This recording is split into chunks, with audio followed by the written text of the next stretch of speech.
You can find the link for IT Society in the chat room. Likewise, we are gonna post several links to the chat during the session, so please don't forget to check the links. There's gonna be a Q&A link and a survey link that we would like you to fill up in the end. Now, let's move on to tonight's topic.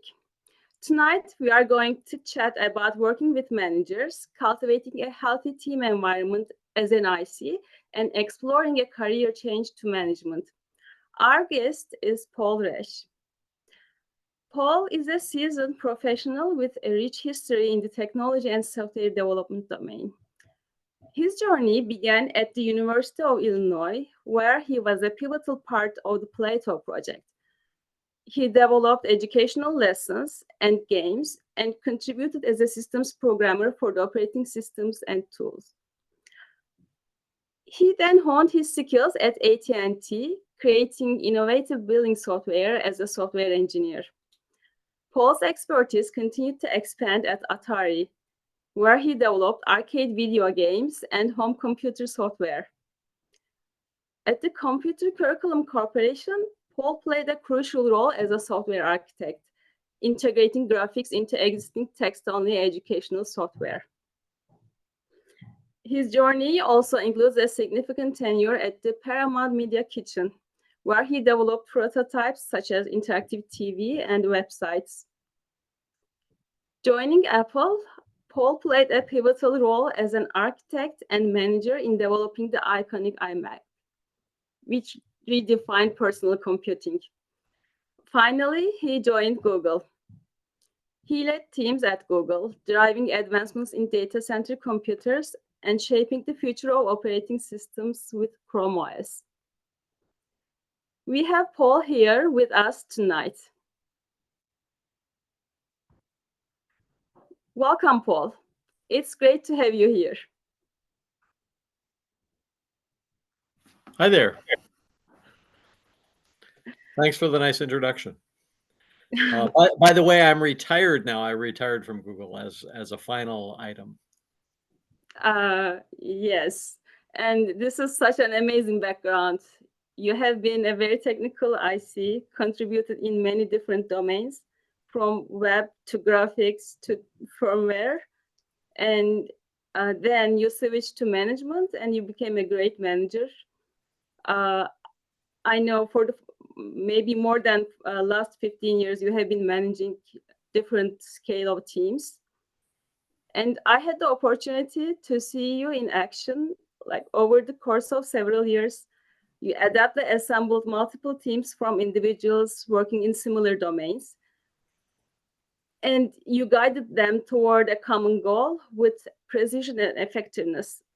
And during the time I reported to you, I and my coworkers consistently felt valued and supported under your leadership.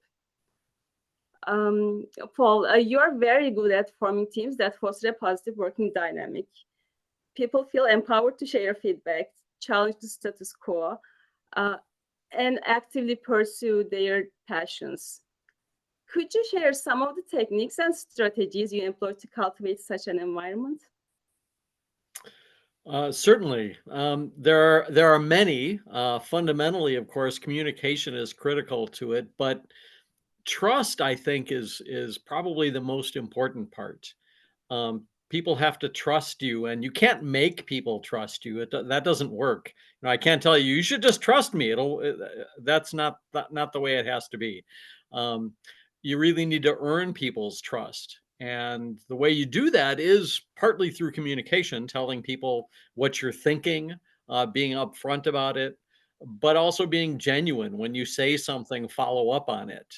And so as people learn to work with you, they learn that you are what you appear to be. It's not a surprise. That's one of the things I always asked people after I had hired them on my team. I said, so, here we had an interview, or we had a hiring conversation, a fit call, or whatever it was. but we're all on our best behavior in those conditions. And so you don't really know if what you're getting is what you're really going to have in the end, um, or what you see when as you're interacting with someone. And so having that continued genuine aspect, I think, is a real key for any leader. You really have to be what you seem to be.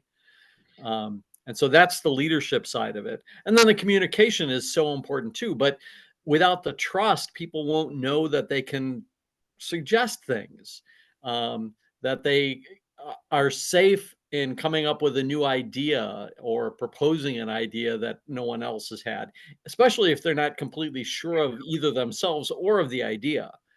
And that's one of the things that I really work toward having, is a sense of safety so that people would feel like they could do that. And again, that rolls back to the trust and the communication. If you're not communicating well, there's no sense of safety, and without communication, there's no sense of trust. And so all of them sort of fold together. Yeah, that makes perfect sense. And also looking back to our relationship and all my background with my managers, I can see that safety and trust is very essential with the good working relationships. Um, and you also worked as an IC for many years, and you transitioned to engineering management. Reflecting on your prior experience as an individual contributor, did you observe distinct differences between the perspectives of an individual contributor and managers when evaluating issues? Oh, of course. Managers, strangely enough, most people as ICs don't realize this, but a manager is essentially a representative of the company that you work for.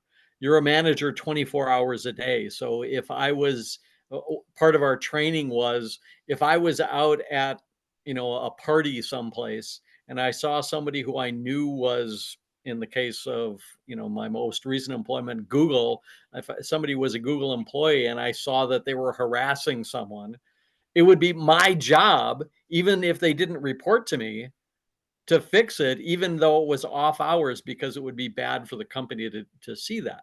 That's not at all what you have to do as an IC. That's a completely different thing. It has nothing to do with engineering. That's a management responsibility. And it's really strange to realize that. So management comes really at the expense of time that you have for engineering. Um, as a manager, I was, of course, still involved a lot in engineering, and I'm sure that there are people here who could talk about how I've contributed from an engineering point of view, but mostly on the design side. I didn't really write any code while I was at Google, so I can't count that at all. But on the design, on the architecture side of things, I was always having conversations. That gets also back into the, how you get a team to work well together. I was always pretty good on the management side, trying to make sure that I would throw in kind of maybe sometimes a bad idea. Often throwing in a bad idea can stimulate people to argue about something, about, well, hey, that's not a good idea. So, but I wasn't afraid to throw them in, and people would recognize that that's not a good idea. So then they realize that different ideas can come in. And so that's, again, a little bit different from how you are as an IC. You're trying to only show, well, this is the right way to do this. Um, uh, the reality, of course, is that there are many ways to do many things.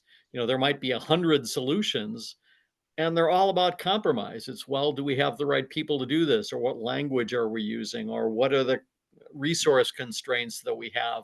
And so everybody's going to make their own calls for all of that, and that's more on the IC side.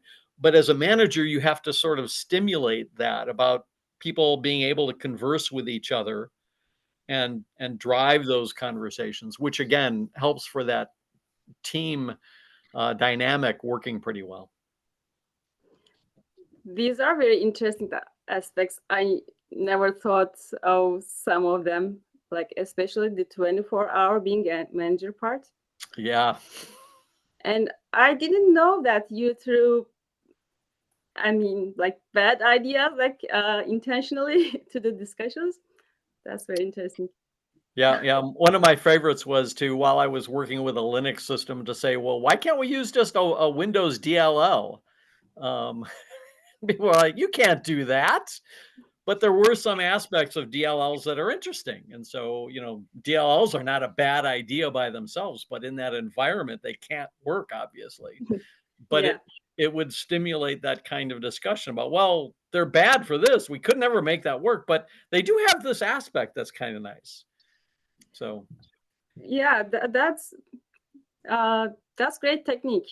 I'll keep this in mind if someday I transition to management. but A I think great it's thing. good even as a tech lead. You know, we don't all have the answers. Even if you're the lead, you probably don't have the answers for everything. You need your team around you. Exactly. Yes, definitely. So these are great insights. Thanks. And moving on to a different question.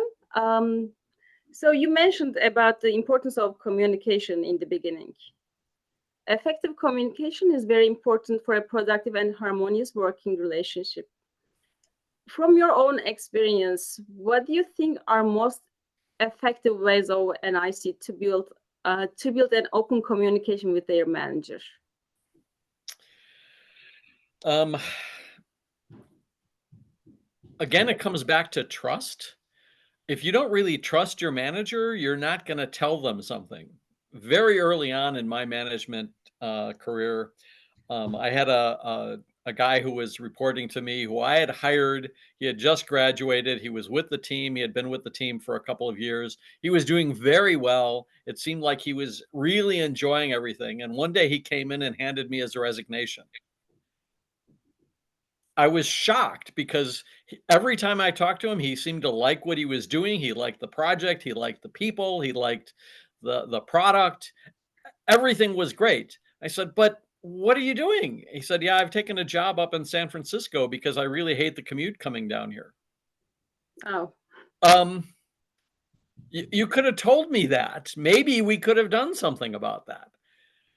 And this being his first job and me being, I think, in his point of view, the boss, the boss has a connotation around it that can be intimidating. And so you might not feel like you can tell the boss something. This guy in particular felt like he was going to either hurt my feelings or go down in my estimation of what he was good for or whatever. But rather than talking to me about it, he realized that he just decided to do something different.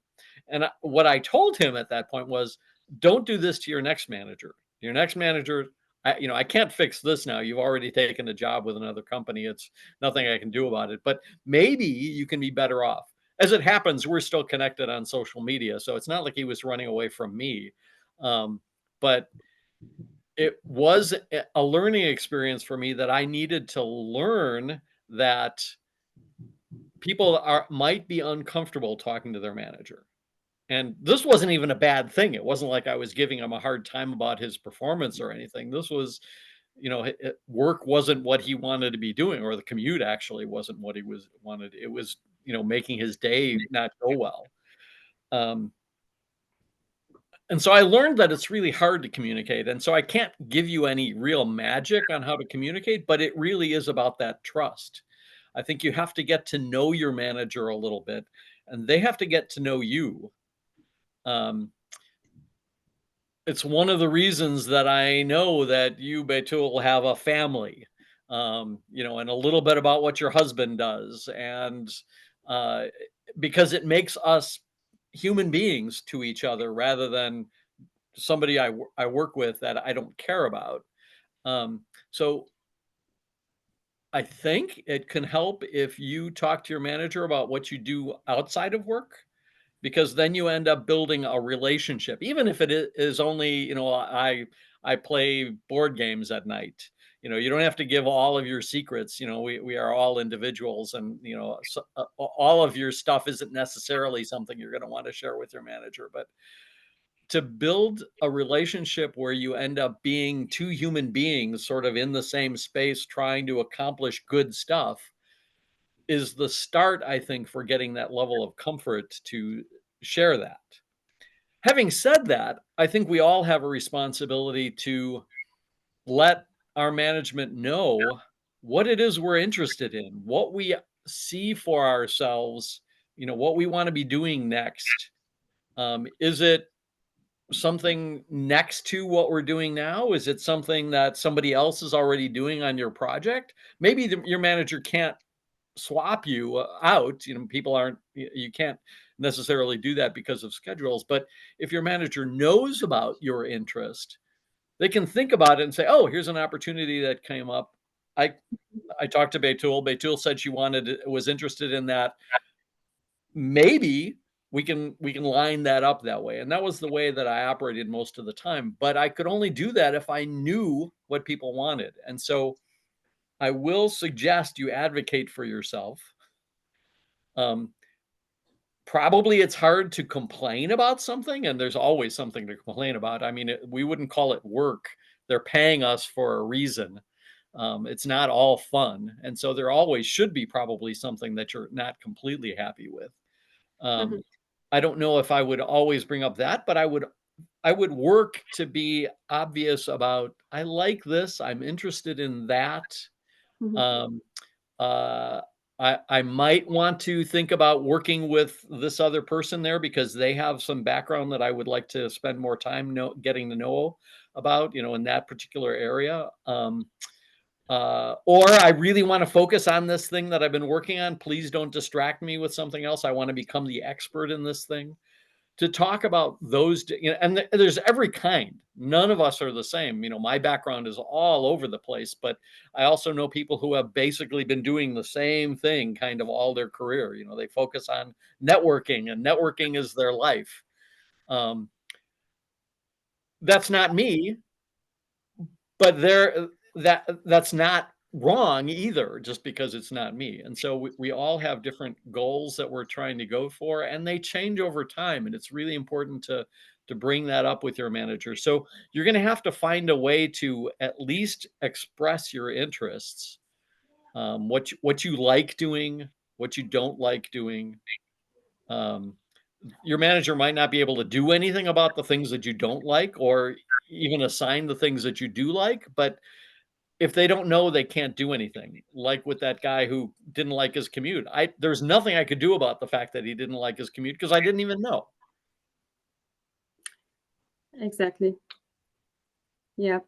These are great insights. So, like developing an interpersonal relationship with our manager outside of work as well, getting to know each other better, and letting them know of our interests. And also, I second to advocating for ourselves.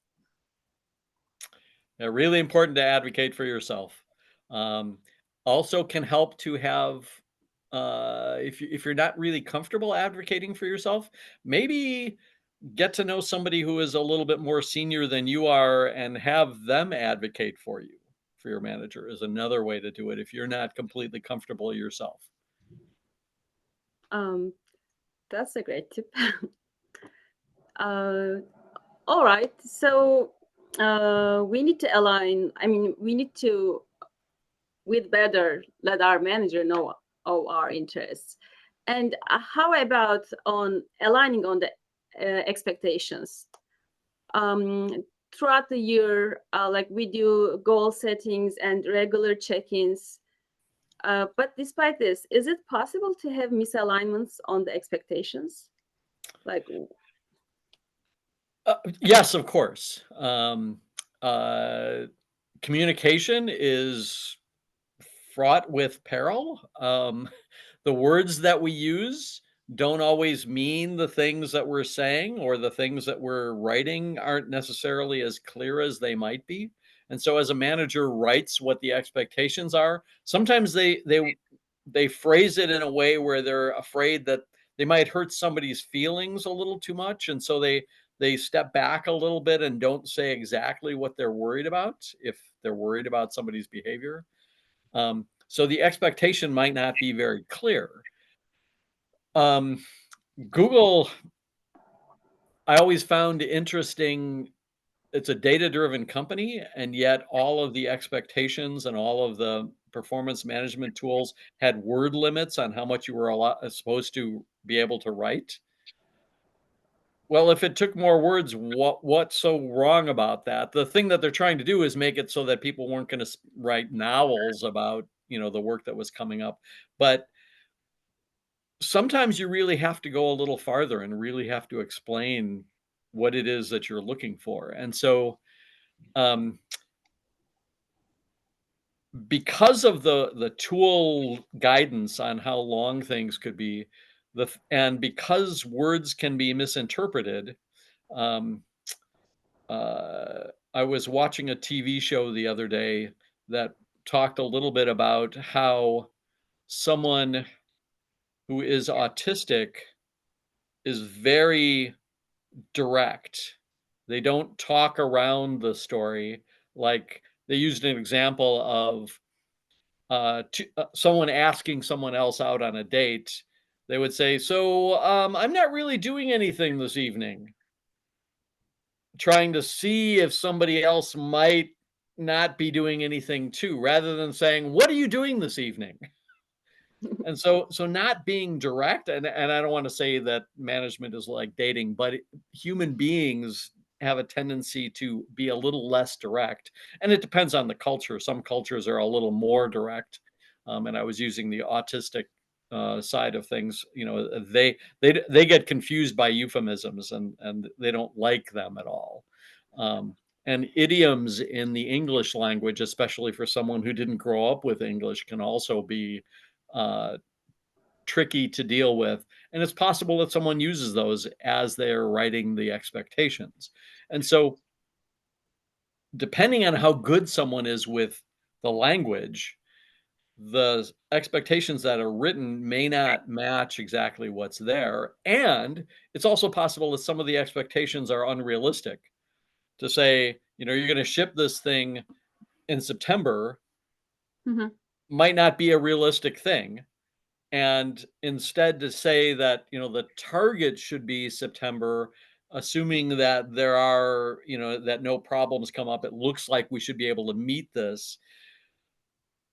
As you're writing it, you have to be really careful about all of that stuff because anything could come up. All of a sudden, COVID could come around and people aren't in the office anymore. And so whatever the plans were get messed up. Um, and that's the nature of tech. All of a sudden, oh, we have to do this AI stuff, or there's a security flaw that has just been discovered, and we have to drop everything and fix that. That's going to throw schedules in the air. And so expectations are complex and they have to be revisited.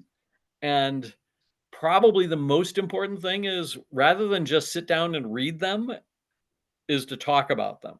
So when you get them from your manager, or if you write them yourself, to talk about them with your manager so that both of you understand. And I mean face to face. Email, it's very easy to get talk past each other. Um, and what's written down, you can be talking. You can think that you understand it without really doing that. And so to have those conversations, I think, is the most important thing. Yes, I can see that. So one other question I prepared was about maximizing the collaboration with manager. You frame the relationship, how the relationship of an IC and manager can be improved very well. Do you have anything to add for this question? Like how an IC can maximize their collaboration with their manager? Um, Have beyond the one-on-one, and I would urge everyone to use a one-on-one as their own meeting, not the manager's meeting. It shouldn't be the manager's one-on-one, it's your one-on-one. You should drive the agenda for the one-on-one, and so that can help with collaboration. You can talk about what it is that you're worried about rather than just talking about status of a project, which ideally are really handled in the project meetings anyway. So for you to own the agenda for your own one-on-one is a big way to have collaboration. But there are many other things that you can do. You could make sure that there are opportunities for the team to get together, maybe for a team lunch with the manager where you just you go off to a conference room someplace and all have lunch together and talk about things. And then it's a team thing. You can have smaller groups where it's just a few of you, or maybe just even a one-on-one with your manager going to lunch can be a good way to develop that relationship and hear what they're thinking about. What are they worried about for the organization and for the team? What's bothering them? The top of mind stuff is a good thing that the VPs often talk about. That should go down all the way to the manager. What's top of mind for you right now? So to ask them, even if you just see them in the hall, what's going on, is a good thing to do. But you have to, again, it's challenging. It can be challenging to step out of your I'm an IC. I don't really need to worry about what the manager is doing. And you might be more of an introvert than somebody who can just ask a question. So that's challenging, but is one of the things I would suggest. And maybe, again, doing it, a couple of people together can help that. Mm-hmm. Thanks. These are great advices. So we talked about open communication, alignment, and so sometimes we can also have conflicts with our managers. What strategies should ICs pursue to handle conflicts with management effectively? If you have experience from firsthand, can you share some examples? Yeah. So there are all kinds of conflicts that can come up. There are some that are not very good at all, like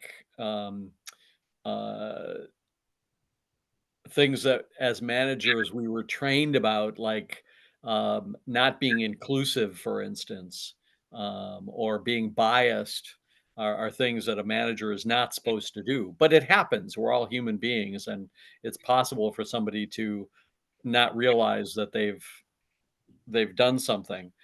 There are a couple of ways to do that. One of them is to talk with your manager at least a little bit, maybe indirectly, not exactly say what the problem is. You can actually sort of talk around the situation. Um, there's this project that I heard about where somebody was having trouble with their manager and they were doing this and this and this. And it wasn't working out for them, and they ended up having to find a whole other team. What do you think they should have done? Or to get someone to be your advocate.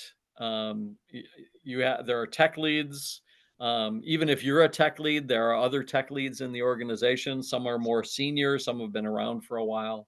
You can have them perhaps help you understand where the manager is coming from, because difficulties are a two-way thing, right? It's not just one person is causing the problem. Usually it's usually different points of view where you're not getting together and not seeing, and again, it's often communication that isn't really happening. And so the first thing I would do is, if you're having trouble, is to sit down and say, so how do we make this better? Mm-hmm.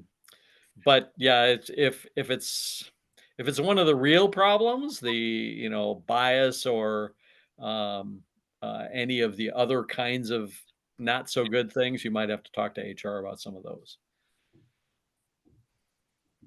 Yeah, hopefully no one needs to deal Right. with these kind of issues.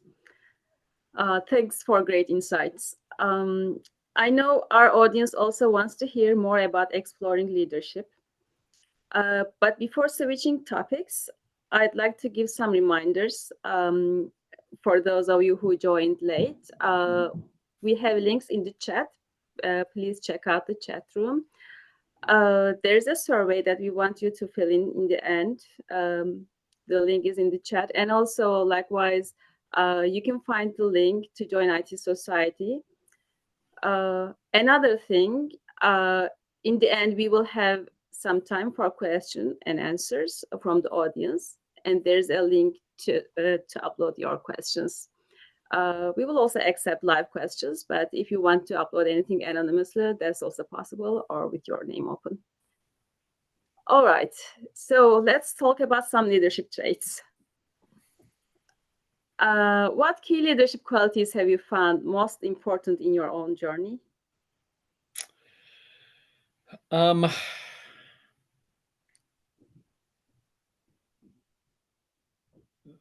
is at Google, there's a project called Oxygen. I don't know if you've seen it, but it includes sort of a set of different attributes, and it covers a range. Engineering managers really need to be technically capable. They really need to have good communication.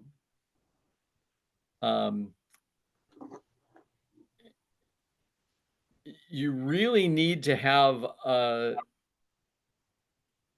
a sense of motivation. All of us do, but to be motivated to be a manager is part of the story. And I think that was one of the questions, how do you get to be a manager? As I was interviewing managers to come into Google, one of my questions was, how did you become a manager in the first place? And I think the wrong kind of a manager is the one who somebody said, well, we need somebody to manage this team and I'm going to pick you, is kind of the wrong way to be a manager. You kind of really want to be a manager. And so that's a trait for a leader as well, that you kind of you're interested in that. But you also have to have a sense of the fact that you can't be the only one who's doing this. The reason you're the lead is because there are other people. If there were no other people, you wouldn't be a lead.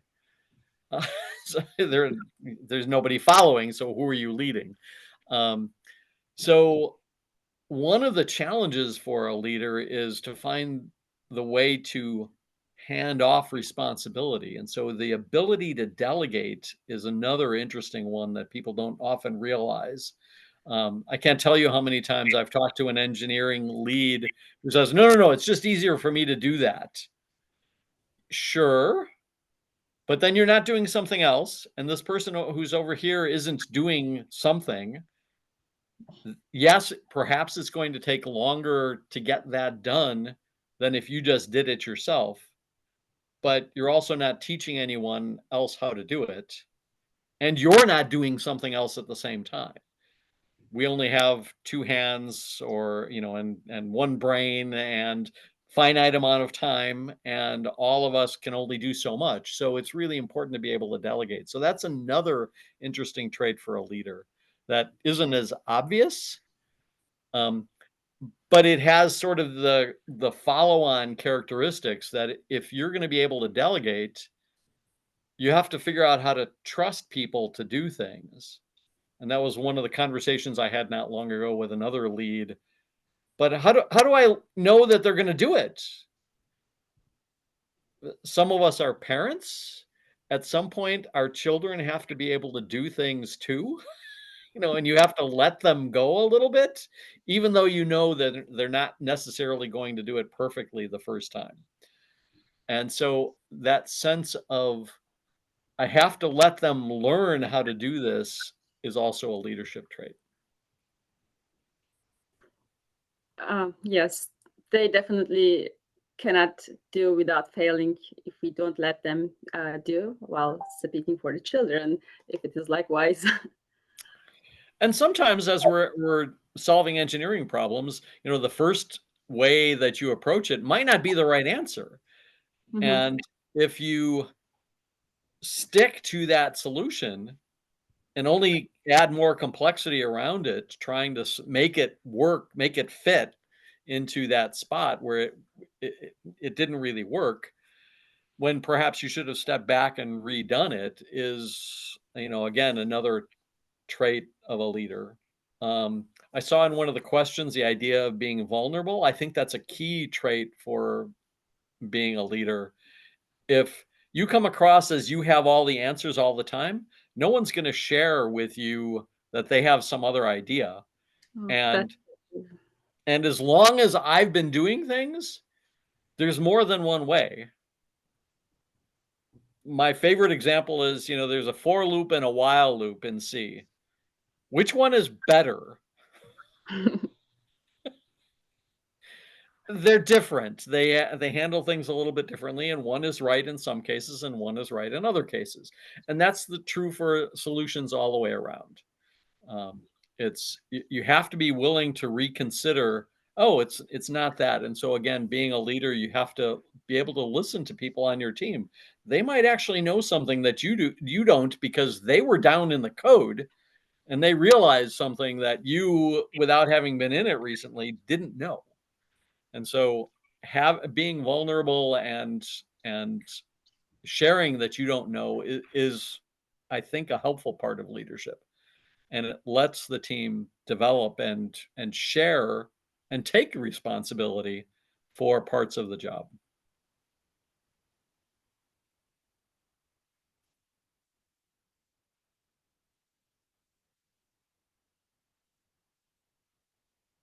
I think Betul is frozen.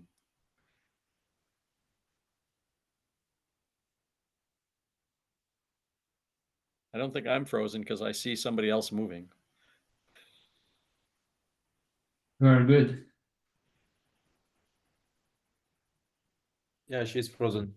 You're not. Okay. Let's continue with the questions. Paul, there are some questions. Let me check. By the way, people, you can send questions to the link, the beginning. Okay, let me open. And you can vote questions. So the first question, Paul, what strategies do you use to keep junior engineers engaged and productive? So one of the things that I would tell people who I would hire who were considered junior, I hired people straight out of school, and so those are probably considered junior. Even if they've got advanced degrees, they're just getting started in the industry, and so they could be considered junior. But one of the things that I would tell them is, you're coming into a situation that you have no baggage with. You are not somebody who has always been doing this or has worked on this project for years. You have a different point of view, a different perspective. We who have been doing this for a while might not have that perspective. And so I would talk to them and let them know that it was really important for them to share their ideas about things, even if in the end we say, well, we can't do it that way because there are 100 reasons that won't work. But it's not a zero-sum game.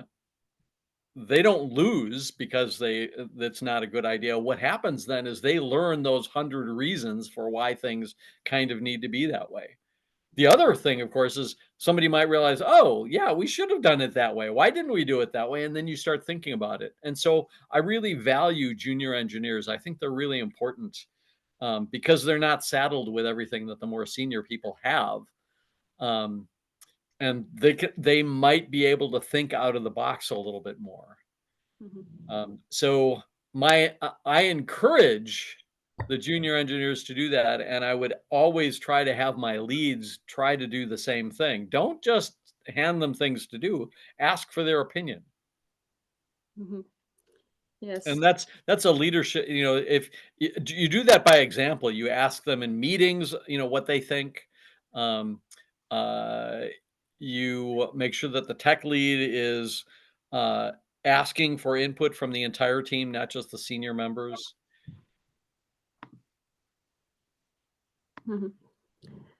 That's also one of the questions that I would ask potential managers is, how do you make sure that somebody who's new can be part of the team? And so I would always hear how those potential managers would think about that. And if they didn't have good answers to that, or if they were like, no, we just hand them to the leads and the leads will take care of them, that's not necessarily the right answer either. So I wouldn't hire those managers. Thanks, Paul. So I'm continuing with the second question. How to navigate the political ground when the timelines for deliveries are imposed on the engineering managers and the managers are set up for failure? Yeah, politics is a tricky one. Um, the approach I would usually take is to be focused more on the data as much as I could be. If they've been given a hard reality, there are really only three things that can change, right? You can move the dates, you can add more people, or you can change the feature set. Are kind of the three choices to change what happens in a time frame. And if the time frame is fixed and they don't have any choice about it, that might be the reality that this is what we have. In fact, the last project I worked on in the privacy team had a hard date of the start of the school year that couldn't be later than that. It was stuck. And so we had to figure out what we were going to do to make sure that that happened. And so we went through and tried to figure out, well, what features do we need? And so if you're finding that your manager is just saying, well, we have to deliver, work with a program manager and have them lay out the schedule and show what it is that's doable in this kind of a time frame. Say that this is going to take this much time. How do these pieces fit together, and what's going to happen in the end? You have to get away from the politics of it, but the politics are not arguable. It's like saying, well, you shouldn't feel that way. Feelings are personal, and people feel how they feel. So I as a manager, I never tried to say, well, you shouldn't be afraid. They're afraid. I could say you don't have any reason to be afraid, but politics are sort of in the same way. There's, they're hearing that they have to deliver something. So you have to give them the tools to help them be able to show that, well, what they're being asked to deliver is not practical, if that's the case. And it can't just be, well, we'll never be able to do that. You actually have to have an idea of what this is. Of course, it's a little tricky with innovation. Innovation is a hard thing to do. You can't necessarily figure out how long that's going to take. But to break it down into pieces always helps to figure out, well, we need to do this first and we need to do that, and then have milestones along the path to lay out, well, we're not going to make that deadline because all of this stuff isn't happening. You either have to give us more people, you have to give us more time, or you have to tell us we don't have to do as much. Mm-hmm. You have to give them the data that shows all of that stuff. So work with the PMs on the project. They'll be able to help draw out the schedule that shows what the dependencies are and all the rest of that. You can't argue about politics. That's never going to work. Mm-hmm. Yep. Thanks. And another question, an interesting one. Should managers look strong and capable if they want to get the team's support? Or are there times when showing vulnerability has the same effect? So that gets back to what I was saying about trust. You have to, people aren't going to trust you if you can't do anything either. You can't just be a nice guy or a good friend.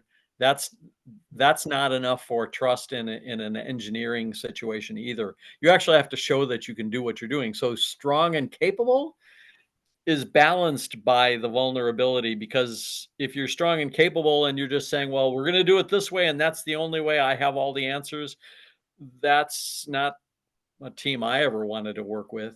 I only like the problems where people didn't really understand the problems. So a strong and capable leader will help you get there even when they don't know the answer. And that's where the vulnerability comes in, where I don't know what the answer is yet. I need your help on this. But you also have to have a sense that you can trust that they're going to get you there. If they just keep saying, well, I don't know, that's not helpful either, right? So there's kind of a middle ground where you have a sense that they are capable, but they aren't acting domineering. in their capability. They're not just, it's my way or leave is not a team that I ever wanted to work on. And so I wanted to trust that my manager knew what was going on, so that I knew that if I ran into a problem that they would help me, but I also didn't necessarily want them to know all the answers. That's one of the characteristics, again, going back to the staff level engineers at Google. I really like the phrase thrives in ambiguity, which means you don't quite, you like it when people don't know what the answers are. And that's where the capability comes in. You're capable of helping to solve the problem, but you aren't so dominant that you're saying, and this is the only way to solve it. Mm-hmm.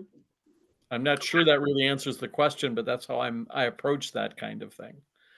I like the answer. Well, it is an anonymous question. I don't know who asked the question. But anyone can raise hand and do a follow-up. And meanwhile, so I take the silence as no, and I'm going forward with the next question. At what moment did you find out that maybe it is time to transition from IC to management role? So when I first started managing, I was at Apple, and I was originally the software architect there. And I had an opportunity to be working with more junior people. And so it followed a path where I was leading them, not from a people management point of view, but from a technical point of view.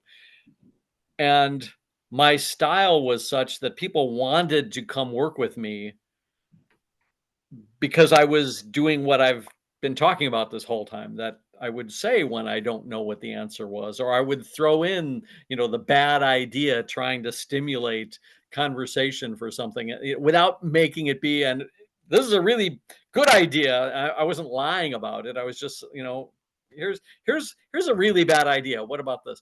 And so in those interactions, I found that people liked working with me, and that I got interested in those junior people growing in their careers.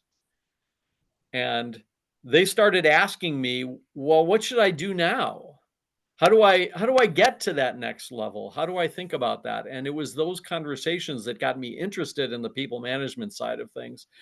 And it became clear as I was working with those people that they weren't getting the same kind of feedback from the other managers that they had worked with in the past. That there are engineering managers out there who are all about just delivering the product, and they actually don't care about you as an individual. They just think of you as part of the engineering process, and you get delivered. And I never approached it that way, but because I was doing that, I realized that as good as I am and was as an engineer, I also had this aspect of my personality that was supportive of people and that was valuable to the team. And that's what caused me to switch more to management. In fact, when I started at Google, it was the first time I was hired purely as a manager. They weren't asking me to be a tech lead first. I was hired only as a manager. And so it was that awareness that I had that I was pretty good at that kind of thing, and not everybody was. And so even though I'm a really good engineer, and if some of you have seen it, I've got a couple of Android games out there now, so I'm still writing software, and I love it. It's great. But I knew that not everybody could. I knew everybody. There were plenty of good engineers who could write good software, but I knew that there were not that many engineers who were that good at the people side of things. And so I focused on that at the expense of the engineering. So yes, now that I'm retired, I'm writing software again. I'm doing what you do for a living. And I'm giving it away. It's all for free. So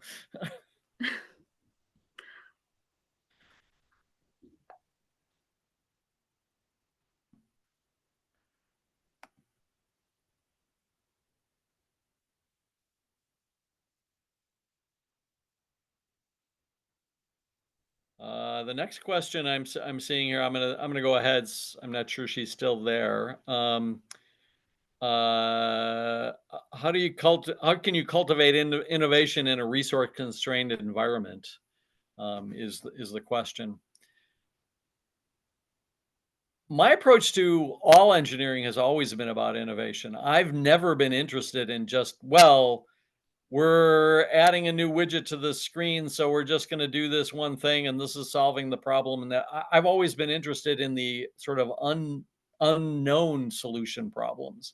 Like I said, that thriving in innovation thing that Google has as a description for their staff level engineers is something I realized I actually liked from early on in my career when other people didn't have the answers. And so I think you can't succeed if you don't have innovation. If you, at least at some level, there has to be, this is more efficient than that. I can come up with a better answer. I can actually write more elegant code that delivers it faster. That's innovation. Maybe there isn't time to do sort of some flashy, fancy stuff. There will be time for that again. That's cycles of business have always been this way throughout my career. There have been tight times and flush times. But I think innovation is where you find it. It's how can I do this better? And you can use that as motivation for what you're doing. Of course, if you have this innovative idea, maybe the company you're working at isn't really the right place to try to do it anyway. That's how a lot of startups get going. I've never worked in a startup myself, but there have been plenty of startups who've gotten going by some good innovative idea. Be aware that there have been many, many more that have failed, but you could have the next brilliant idea. Our minds are always working in the background. It's one of the reasons that I always tried to make sure that people would get their rest. I can't tell you how many times I came up with a solution as I was thinking about something else, whether it was just getting up in the morning or on mass transit going to work or whatever, thinking about nothing. Your brain keeps working, and so innovative ideas can come in from almost anywhere. So take care of yourself is another trick. You'll be able to be innovative if you're taking care of yourself. It's a big deal. Mm-hmm. Great. So another question about innovation. I wonder what strategies have you found most effective in fostering a culture of innovation and continuous learning within your engineering team?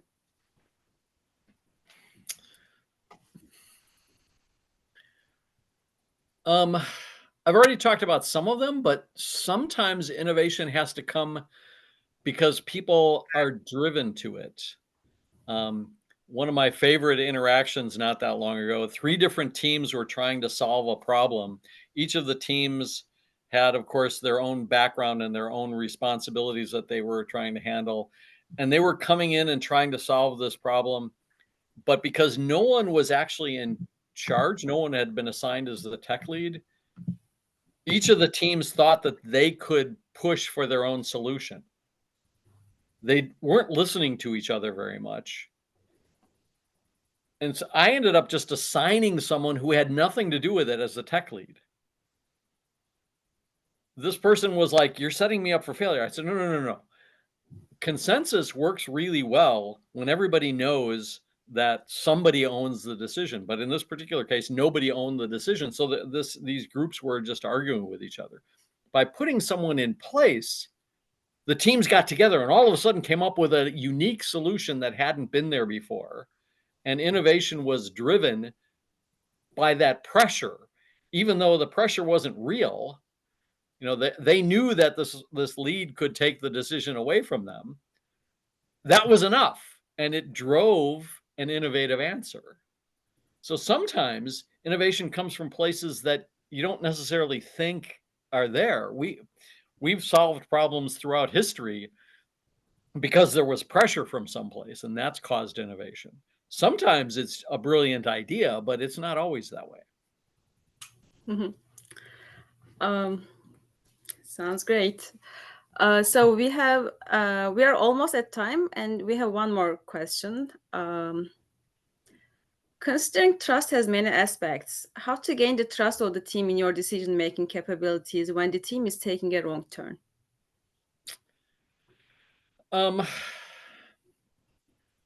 I believe a lot in asking questions. If I think I have the right answer already, I might ask someone questions to help them get to what I think is the right answer. What I've often found is that that isn't necessarily what happens. Sometimes I find out by asking questions I was wrong, and that it was by asking the questions, the conversation led to what the right answer was, even if it wasn't mine. And so asking questions of someone has all kinds of value. I could ask about, what led you to this choice, or why did you do this? What other choices have you considered? A lot, not yes and no questions. You don't really want those. Those don't lead any place, but you need to understand and provoke somebody. And the worst case that happens is you learn something about, what happened. The best case is someone's taught themselves something because you helped them ask the right questions while they were doing it. So I really like that style of things.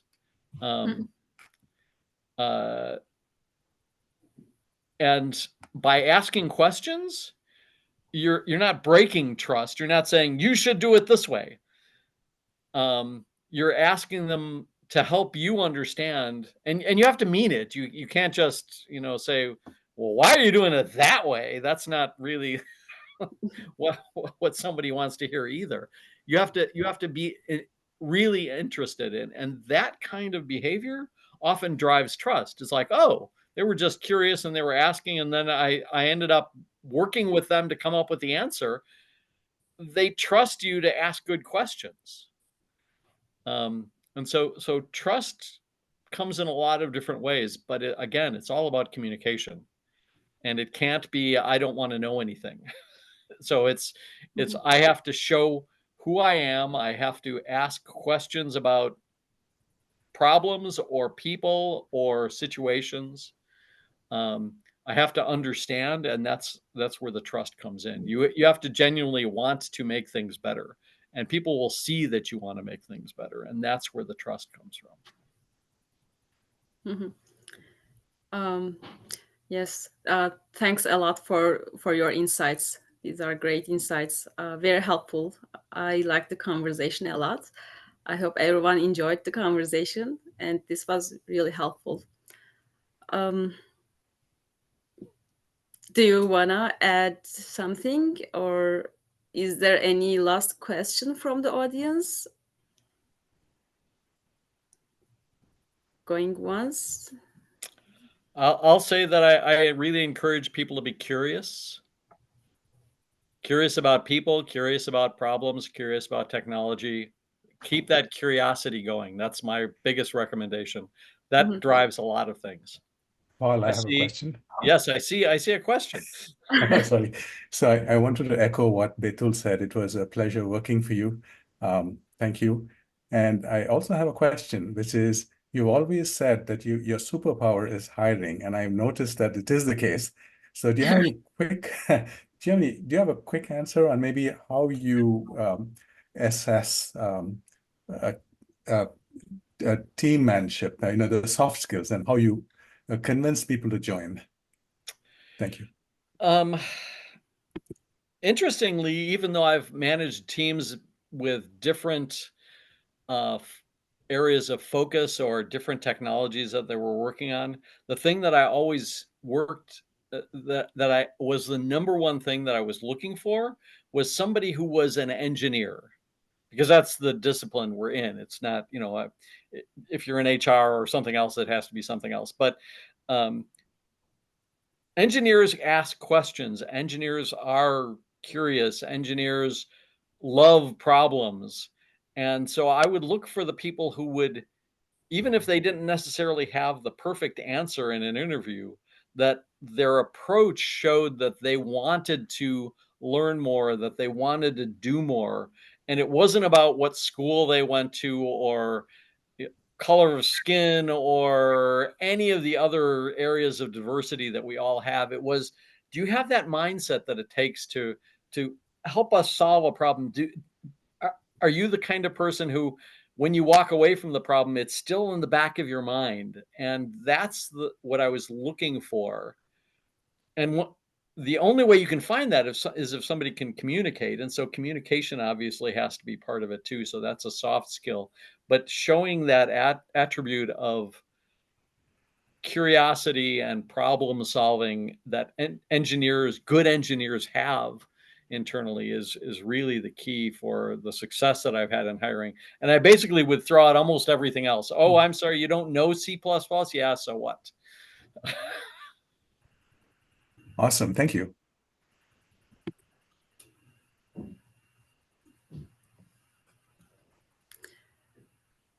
Great question, and thanks, Paul. So we are already 5 minutes past the time. And while this was a great conversation, very insightful, very helpful. Thanks a lot, Paul. And thanks everyone for joining. Don't hesitate to reach out to me separately. That was so good. Thank you so much. Thank you so much.